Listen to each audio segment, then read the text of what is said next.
Ну, если говорить о медиаобучении, то, наверное, тут надо само медиаобучение разграничить на несколько блоков.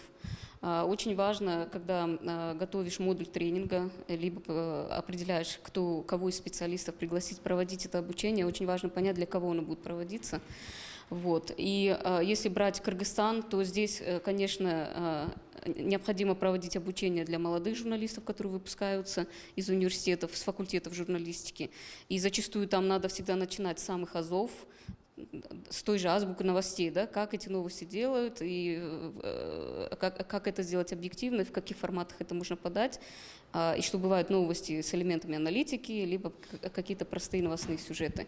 Вот. Также есть необходимость обучения в освещении профильных каких-то тем, то есть как освещать гендер, как освещать экологию, да, профильные какие-то темы.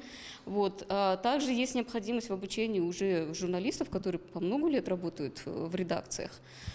И здесь уже упомянули о том, что у нас очень бурное развитие интернета в Кыргызстане и очень глубокое проникновение того же мобильного интернета. И поэтому есть необходимость в обучении пользования новыми какими-то интернет-инструментами, которые помогли бы не только как-то улучшить, разнообразить контент, да, редакции, но и еще и заработать на этом контенте. То есть из прежних аналоговых журналистов... Да, взрастить цифровых. Вот, которые впоследствии, как вы сказали, могут, в принципе, уйти из редакции и зарабатывать эти деньги самостоятельно, формируя какой-то интересный контент, то есть более-менее какой-то объективный. Вот. А что касается Интерньюз, то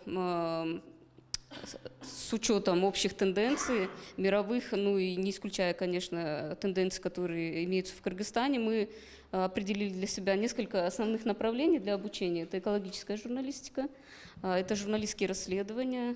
Вот. Потом мы очень много работаем в направлении развития и улучшения контента, ну и, конечно, доступ к информации.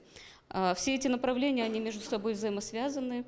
В том плане, что если брать экологическую журналистику или доступ к информации, то там речь идет о том, чтобы научить журналистов извлекать какие-то данные из открытых источников, получать какие-то данные от государственных органов, но и не только получить, но еще и правильно их верифицировать и правильно преподнести аудитории в том плане, чтобы аудитории эти цифры были понятны.